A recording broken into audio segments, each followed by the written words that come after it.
हाँ जी, कैसे हैं आप सब? बहुत बहुत स्वागत है आपका आज की इस कॉर्पोरेट न्यूज़ के अंदर। एंड हम लगभग 7-8 दिनों के बाद आज कॉर्पोरेट न्यूज़ ले रहे हैं। चलो जी, बीच में एक्चुअल में फाइनल ऑडिट की कुछ रिवीजन क्लासेस शुरू करनी थी, जिसकी तैयारी में मैं लगा हुआ था। खैर फाइनल ऑडिट के सभी बच्चे, अगर सीए फाइनल के सभी बच्चे जो ये सुन रहे हैं, क्लिपिंग ध्यान रखिएगा। सीए फाइनल के सभी बच्चे, फाइनल ऑडिट का पहला बैच रेगुलर जो होना है 1 दिसंबर से शुरू होगा, वो सबके लिए ओपन फॉर ऑल होगा। बट वही लोग उसको देख पाएंगे जो लाइव क्लासेस अटेंड करेंगे, उसके बाद सिस्टम से हटा दी जाएंगी क्लासेस। तो अगेन 1 दिसंबर से बैच शुरू होगा सीए फाइनल का। अगली बात, सीए इंटर के ग्रुप 2 के कॉम्बोज अवेलेबल हैं और बहुत ही सब्सटेंशियल लोअर प्राइस पे अवेलेबल हैं, जो कि नवरात्रे तक रहेंगे। तो आप सभी जो भी ग्रुप 2 के कॉम्बो सीए इंटर वाले लेना चाहते थे, they can opt for it. चलिए, आज की कॉर्पोरेट न्यूज में हमारे पास मिर्च मसाला बहुत गजब का है। और हमारे पास न्यूज है, काफी बच्चे काफी टाइम से कह रहे थे सर आईसीआईसीआई बैंक और आईसीआईसीआई सिक्योरिटीज की न्यूज को कवर करो। तो मैं वेट कर रहा था, मैंने कहा कोई इंसिडेंस हो, मैं बोल रहा था उन्हें कोई इंसिडेंस तो होने दो, आज वो हो गया। तो आज की कॉर्पोरेट न्यूज में हमारे पास आईसीआईसीआई बैंक और आईसीआईसीआई सिक्योरिटीज के मर्जर को लेकर न्यूज है, जो अभी रिसेंटली अप्रूव किया गया है। एंड उसके बाद हमारे पास आज की जो न्यूज है वो जेट एयरवेज को लेकर है। फिर रतन टाटा जी के ऊपर एक न्यूज है, और फ्यूचर एंड ऑप्शंस को लेकर सेबी के नए डिसीजंस के ऊपर कुछ है हमारे पास। चलिए, सबसे पहली खबर के ऊपर आते हैं। आज की हमारी जो सबसे पहली न्यूज है वो है आईसीआईसीआई बैंक और आईसीआईसीआई सिक्योरिटीज को लेकर। पूरा मुद्दा क्या है, पूरी घटना क्या है, पहले मैं ये एक्सप्लेन करता हूं। अच्छा, इस न्यूज को जब मैं आज सुना रहा हूं तो कहीं ना दिल में यहां पर दर्द जरूर होता है कि यार हम कौन सी सदी में चल रहे हैं और आज भी हमारे देश में ऐसी घटनाएं हो जाती हैं। मतलब मैं कह सकता हूं कि हमारे देश की दो संस्थाएं, सेबी और आरबीआई, जिन पे मुझे गर्व है, परंतु कभी कभी कुछ ऐसी घटनाएं होती हैं कि जिससे ना एक घाव सा लगता है कि यार ऐसा क्यों। ये घटना भी कहीं ना कहीं उन्हीं घटनाओं में से एक है। अब पूरा इंसिडेंस में सुनाता हूं। हुआ क्या कि आईसीआईसीआई सिक्योरिटी जो है आईसीआईसीआई बैंक की एक सब्सिडरी कंपनी है। अब सब्सिडरी होने के नाते आईसीआईसीआई बैंक जो है आईसीआईसीआई सिक्योरिटी में 75% शेयर्स होल्ड करता था। अब आईसीआईसीआई बैंक ने डिसाइड किया कि भैया हम लोग आईसीआईसीआई सिक्योरिटीज को डिलिस्ट करते हैं। डिलिस्ट करने के मतलब शेयर होल्डर्स को पेमेंट कर देते हैं, और उनके पेमेंट करके, उनके शेयर्स को पेमेंट करके, उनके शेयर सारे करके अपने आप लेकर 100% सब्सिडरी बना देते हैं, फिर इसको मर्ज कर देंगे अपने में। अच्छा, डिसीजन सही था। कंपनीज एक्ट में हमारा एक सेक्शन 230 है जो कहता है कि कभी भी आप मर्जर डीमर्जर ऐसी गेम्स खेलने वाले हो तो भैया आपको मेंबर्स वगैरह की अप्रूवल चाहिए, और फिर उसके अलावा सेबी वगैरह की भी अप्रूवल चाहिए, और आपके रेगुलेटर आरबीआई वगैरह की अप्रूवल भी चाहिए। तो आरबीआई तो अलग एंगल से देखता है, तो आरबीआई ने अलग एंगल से देखा, उसने कहा कोई दिक्कत नहीं, शेयर होल्डर्स की अप्रूवल इन्होंने ले ली। क्यों? क्योंकि 75% शेयर्स आईसीआईसीआई सिक्योरिटी के किसके पास है? आईसीआईसीआई बैंक के पास है। तो लो जी, स्पेशल रेजोल्यूशन वैसे ही पास। अब आई सेबी की बारी। यहां पर सेबी ने एक रेगुलेशन बनाई हुई है। सेबी कहता है कि अगर कोई भी कंपनी किसी और कंपनी को मर्ज करने जा रही है अपनी कंपनी के अंदर और डीलिस्ट उसे करने जा रही है, तो फिर आपको क्या करना पड़ेगा? अदर देन होल्डिंग, यानी कि आईसीआईसीआई सिक्योरिटीज की अगर मैं बात करूं जिसको आप डीलिस्ट करने जा रहे थे, तो अदर देन होल्डिंग कंपनी को छोड़ दो, मतलब आईसीआईसीआई बैंक को छोड़ दो, बाकी जो शेयर होल्डर्स हैं they are called as minority share holders. इन माइनॉरिटी शेयर होल्डर को आपको एक प्रॉपर प्राइस पे करना पड़ेगा, और जो प्राइस कैसे निकलेगा? जो बिडिंग प्रोसेस के थ्रू निकलेगा। बिडिंग प्रोसेस कैसे होगी? फॉर एग्जाम्पल आईसीआईसीआई बैंक इन्हें प्राइस कहेगा कि हाँ जी ये ले लो, अब वो डिसाइड करेंगे हमें पसंद है या नहीं पसंद। फिर आईसीआईसीआई बैंक प्राइस बढ़ाएगा, वो फिर कहेंगे हमें पसंद है या नहीं पसंद, फिर आईसीआईसीआई बैंक को और बढ़ाना पड़ेगा। तो यानी कि एक बहुत ही अच्छा प्राइस माइनॉरिटी शेयर होल्डर्स को मिलना चाहिए, ठीक है ना। परंतु इस रूल की एक एक्सेप्शन है। सेबी गाइडलाइंस में लिखा है कि इस रूल की एक एक्सेप्शन है। वो एक्सेप्शन क्या है कि अगर कोई कंपनी अपनी सब्सिडरी को डीलिस्ट करवाना चाहती है और दोनों सेम इंडस्ट्री के अंदर इन्वॉल्व हैं, तो ये वाला जो रेगुलेशन है जहां पर बिडिंग प्रोसेस की जाती है ये नहीं लगेगा। फिर उसके बाद क्या होगा? जो भी आपका मार्केट में प्राइस चल रहा है आप उसी मार्केट प्राइस के हिसाब से वो सिक्योरिटीज वगैरह ले सकते हो। अब हुआ क्या? आईसीआईसीआई बैंक ने बिडिंग प्रोसेस को रिजॉर्ट नहीं किया, उसको अपनाया नहीं। इस तरीके से दोनों शेयर होल्डर्स, दोनों कंपनी के शेयर होल्डर्स की मीटिंग में रेजोल्यूशन पास हुआ, और जो भी आज की डेट का एग्जिस्टिंग प्राइस था उसे आईसीआईसीआई बैंक ने एक्सेप्ट करते हुए उस प्राइस पे कंपनी को ले लिया, आईसीआईसीआई सिक्योरिटीज को ले लिया। अब आईसीआईसीआई सिक्योरिटीज के जो माइनॉरिटी शेयर होल्डर थे, मतलब आईसीआईसीआई बैंक को छोड़ दो, 75% के अलावा जो बाकी 25% थे, जिनमें बड़े बड़े फंड्स भी थे, क्वांटम म्यूचुअल फंड्स भी जिनमें एक था, वो चिल्ला रहे हैं कि भाई ऐसा कैसे, स्पेशल रेजोल्यूशन तुम अपने आप पास कर सकते थे, because you are holding 75%, we are the minority share holder. हमें एक अपॉर्चुनिटी देनी थी कि भैया आप प्राइस बढ़ाओ, प्राइस बढ़ाओ, बिडिंग की प्रोसेस होनी चाहिए थी, ऐसा तो कुछ हुआ नहीं। अब क्या ये केस एक्सेप्शन के अंदर फॉल होता है? मैंने कहा एक्सेप्शन कब होगी, बिडिंग प्रोसेस कब अपनाने की जरूरत नहीं है? जब आईसीआईसीआई बैंक और आईसीआईसीआई सिक्योरिटी दोनों एक ही इंडस्ट्री में हो। क्या आपको लगता है किसी भी एंगल से दोनों सेम इंडस्ट्री के हो सकते हैं? नहीं। तो फिर क्या ये सेबी की एक्सेप्शन के अंदर फॉल करता था? नहीं। फिर क्या सेबी को इसको अप्रूवल देनी चाहिए थी? नहीं। अब जो मार्केट में इल्जाम लगाए गए सेबी के ऊपर वो ये थे कि जो सेबी की चेयरपर्सन है माधोपुरी बुच, क्योंकि इनका आईसीआईसीआई बैंक और आईसीआईसीआई डायरेक्ट आईसीआईसीआई सिक्योरिटीज दोनों से रिलेशनशिप रहा है, क्योंकि इन्होंने यहां काम किया है काफी टाइम तक, तो कहीं ना कहीं इनका हाथ है इस अप्रूवल में। उन्होंने आउटराइटली इसे डिक्लाइन किया है।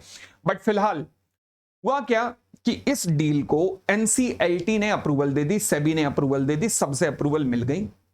और आज माइनॉरिटी शेयर होल्डर की एप्लीकेशन के बेसिस पर एनसीएलटी ने इस पर रोक लगा दी है कि रुक जाओ रुक जाओ रुक जाओ, ऐसे नहीं होगा। अब आईसीआईसीआई बैंक और आईसीआईसीआई सिक्योरिटीज को नोटिस इशू कर दिया गया है। अब आप हमारा एनालिसिस अगर पूछो तो क्या होना चाहिए, मैं कहूंगा कि सभी की रेगुलेशन के अंदर एक क्वेश्चन ऑफ लॉ जनरेट होगा। यहां पर एक क्वेश्चन ऑफ लॉ कैसा जनरेट होगा कि फॉर एग्जांपल मैं क्या आईसीआईसीआई बैंक की अगर बात करूं तो आईसीआईसीआई बैंक के ऑब्जेक्ट क्लॉज को देखा जाएगा और ऑब्जेक्ट क्लॉज में कहीं ना कहीं सिक्योरिटी से रिलेटेड कुछ बातचीत होगी डेफिनेटली। तो इसे कहा जाएगा कि इसको बेस बनाकर, क्योंकि दोनों सेम इंडस्ट्री में आ जाते हैं, इस बात को बेस बनाकर दोनों सेम इंडस्ट्री में आ जाते हैं, इसलिए सभी की एक्सेप्शन में फॉल हो जाता है। मुझे लगता है इस क्वेश्चन ऑफ लॉ को अंत में तो सुप्रीम कोर्ट ही हैंडल करेगा कि ये क्या होना चाहिए डिसीजन यहां पर। बट फिलहाल यहां पे भी ये डील गो थ्रू हो जाएगी, माइनॉरिटी शेयर होल्डर को यहां पे भी हार का सामना करना पड़ेगा मुझे लगता है इस पॉइंट को व्यू बनाकर। बट सुप्रीम कोर्ट में जब यह मुद्दा जाएगा तो माइनॉरिटी शेयर होल्डर की वहां पर सुनवाई हो सकती है, मगर क्योंकि सब जगह से मर्जर अप्रूव हो गया है तो उस टाइम सुप्रीम कोर्ट क्या डिसीजन लेगा, हालांकि जो मेरा एनालिसिस कहता है कि वो डील को रोकेगा और इन्हें अप्रोप्रिएट कंपनसेशन प्रोवाइड करेगा एक इंडिपेंडेंट वैल्यूअर की रिपोर्ट के बेसिस पे, जिसमें से बिग 4 में से किसी एक सीए फर्म को अपॉइंट किया जाएगा अल्टीमेट वैल्यू निकालने के लिए, और आईसीआईसीआई बैंक को कहा जाएगा कि इतना कंपनसेशन पे करो। मुझे सुप्रीम कोर्ट के एंगल पे ये बात होती दिखती है, अगले 2-3 साल के अंदर आप देखेंगे इस तरीके का डिसीजन आएगा, पक्की बात है। बट आज की डेट में ये डील अभी एनसीएलटी ने रोक लगाई है, मगर गो थ्रू हो जाएगी। इस डील में एक बहुत बड़ा कॉर्पोरेट गवर्नेंस का एक और इशू भी है। मैं ये वर्ड यूज कर रहा हूं कॉर्पोरेट गवर्नेंस, उसके पीछे रीजन क्या है? रीजन ये है कि जब आईसीआईसीआई सिक्योरिटीज की मीटिंग होनी थी, उनके शेयर होल्डर्स की मीटिंग होनी थी, तो हैरानी वाली ये बात थी कि आईसीआईसीआई सिक्योरिटीज के सभी शेयर होल्डर्स का, जो छोटे छोटे शेयर होल्डर थे, उनका डेटा रिलीज कर दिया गया था आईसीआईसीआई बैंक को। अब आईसीआईसीआई बैंक की तरफ से आईसीआईसीआई सिक्योरिटीज के शेयर होल्डर्स को कॉल जा रही थी और कॉल में कहा जा रहा था कि वोट फेवर में डालना, वोट्स फेवर में डालना। देन दिस इज डिस्गस्टिंग, ऐसा होना नहीं चाहिए था, ये तो गलत है कि आप किसी को प्रभावित कर रहे हो, किसी वोट को प्रभावित कर रहे हो। बट फिलहाल ये सब हुआ है, तो इसलिए मैंने कहा ना, एक दिल पे छोटा सा घाव लगता है कि यार ऐसा कैसे हो गया, जबकि एक्चुअल में जो आज की डेट में सरकार है, मैं फ्रेंकली स्पीकिंग कह सकता हूं भ्रष्टाचार की विरोधी है। मतलब कोई बड़ा स्कैम पिछले 10 साल में देश में बिल्कुल नहीं आया, बट कहीं ना कहीं ऐसे कॉर्पोरेट स्कैम्स जो है ना, वो प्रॉब्लम कभी कभी क्रिएट कर देते हैं इस सरकार के लिए। तो मुझे लगता है कि थोड़ा और भी ओपन होकर देखना चाहिए कि क्या ये इस तरीके के स्कैम हो रहे हैं, जैसे सहारा का हो गया, जैसे ये हो गया, ऐसे स्कैम्स को कहीं ना कहीं रोकना चाहिए और भी। चलिए फिलहाल ये थे न्यूज आईसीआईसीआई बैंक और आईसीआईसीआई सिक्योरिटीज से रिलेटेड। मैं आप इस न्यूज में आपको अपडेट रखूंगा कि आगे क्या क्या घटनाक्रम हो रहा है। फिलहाल आज की अगली न्यूज के ऊपर आते हैं। न्यूज अच्छी तो नहीं है, जेट एयरवेज को लेकर है। लग रहा था कि जेट एयरवेज का रिवाइवल हो जाएगा। क्यों? क्योंकि जलान कार्लो कंजोर्शियम ग्रुप जो था, जिसका नाम जेकेसी था, उन्होंने इस कंपनी को टेक ओवर कर लिया था इंसॉल्वेंसी कोड के अंदर। अब बट टेक ओवर करने से क्या होगा? कुछ भी नहीं। यहां पर आज की डेट में भारत के दो सबसे बड़े एडवोकेट्स में से एक दोनों आपस में भिड़ रहे हैं। कौन कौन? जो जेकेसी है उसके जो जेट एयरवेज है उसके जो लेंडर्स हैं, मतलब जिन्होंने उसे लोन दिया था जो डूबा, उनमें लेंडर में सबसे बड़ा है स्टेट बैंक ऑफ इंडिया। उन्होंने एडवोकेट हायर किए हुए हैं वेंकट रमना, जो बहुत बड़े एडवोकेट हैं सुप्रीम कोर्ट के। एंड सिमिलरली जो जेकेसी की तरफ से एडवोकेट है वो मुकुल रोहतगी है। तो दोनों बड़े जाने पहचाने सीनियर एडवोकेट है, जिनकी जंग आजकल चल रही है। और किस मुद्दे पर लेके चल रही है? एक्चुअल में हो क्या रहा है कि जेकेसी, जलान कार्लो ग्रुप ने, इन्होंने वादा किया था कि जब हम जेट एयरवेज को टेक ओवर करेंगे तो उसके बाद 3 महीने के अंदर 300 करोड़, फिर 2000 करोड़ ऐसा लेके आएंगे। अभी तक इन्होंने एक भी शर्त पूरी नहीं की, जिसको देखते हुए स्टेट बैंक ऑफ इंडिया ने आज वेंकट रमनी जी के थ्रू जो कोर्ट में पिटीशन लगाई है, वो ये लगाई है कि जब आप अपनी शर्तें पूरी नहीं कर पा रहे तो टेक ओवर किस बात का? फिर टेक ओवर करने की जरूरत नहीं है। फिर हम एक काम करते हैं कि जेट एयरवेज को बेचते हैं और इसकी एसेट्स को बेचकर रियलाइज कर लेते हैं। अब मुकुल रोहतगी साहब ने यहां पर इस एप्लीकेशन को अपोज किया है जेकेसी ने। उन्होंने कहा जी एसबीआई तो बहाना ढूंढ रहा है लिक्विडेशन में जाने का। अब मुझे लगता है कि कहीं ना कहीं जेकेसी का पॉइंट ऑफ व्यू गलत है। जब आपने एक प्लान सबमिट किया था, टेक ओवर प्लान, कि हम इस डूबी हुई कंपनी को ये टेक ओवर करके ले जाएंगे, उस प्लान के अंतर्गत आपने कुछ वादे किए थे, आपने उनमें से एक भी वादा पूरा नहीं किया, तो फिर किस बात का टेक ओवर? लॉजिकली फिर कंपनी को अब लिक्विडेशन में भेज ही देना चाहिए जेट एयरवेज को, क्योंकि जितना टाइम डिले होगा उतना एसेट्स की वैल्यू गिरती जाएगी और उतना कम रियलाइज होगा क्रेडिटर को। और क्रेडिटर कौन है? हमारे देश के नेशनलाइज बैंक है, स्टेट बैंक ऑफ इंडिया और अदर बैंक्स है। नुकसान हमारा ही है, ठीक है ना? तो मुझे लगता है कहीं ना कहीं इस मामले को जल्दी निपटाते हुए या तो लिक्विडेशन करो या फिर जेकेसी को मजबूर करो। फिलहाल अगली आज की न्यूज है रतन टाटा जी को लेकर। देखिए, Ratan Tata ji gets 10 into return from the popular investment platform Upstox. आपने नाम अपस्टॉक्स नाम सुना होगा आपने, ठीक है ना? एक ट्रेडिंग प्लेटफॉर्म है। वहां पे रतन टाटा जी जो हैं वो सबसे पहले इन्वेस्टर्स थे जिन्होंने इन्वेस्टमेंट करनी शुरू की थी। रिसेंटली रतन टाटा जी ने अपने 5% शेयर कंपनी को बायबैक करवा दिए हैं, जिन पे उनको एक ह्यूज रिटर्न मिली है। 95% स्टेक आज भी इनके पास है। और जो रतन टाटा जी ने जब शुरुआत में इन्वेस्ट किया था 2016 में, वहां से लेकर 2024 मतलब 8 साल के अंदर जो उनकी रिटर्न की ग्रोथ हुई है वो डेट इज 23,000%। 23,000% की रिटर्न हुई है। मतलब इस कहानी से प्रेरणा ये मिलती है कि अगर आपकी कोई जान पहचान की अच्छी कंपनी हो जो आपको आईपीओ से पहले इन्वेस्ट करा सके, जिनका आईपीओ लाने का फ्यूचर में भी प्लान हो, इन्वेस्टमेंट कर दो।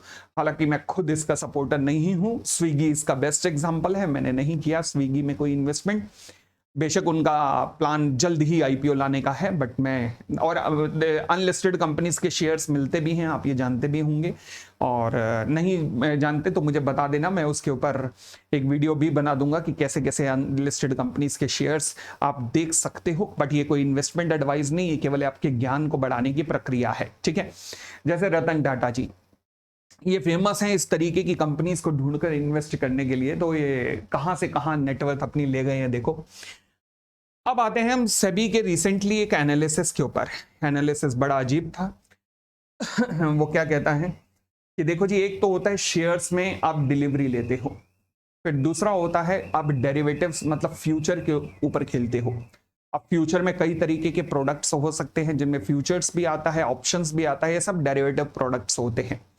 अब जब मैं फ्यूचर एंड ऑप्शंस की बात करता हूं तो रिसेंटली जो सेबी ने रिलीज किया डेटा है वो कहता है कि जो रिटेल इन्वेस्टर्स हैं, मतलब हम आप लोग, इन्होंने पिछले एक साल में $524 बिलियन, $524 बिलियन को दिया है।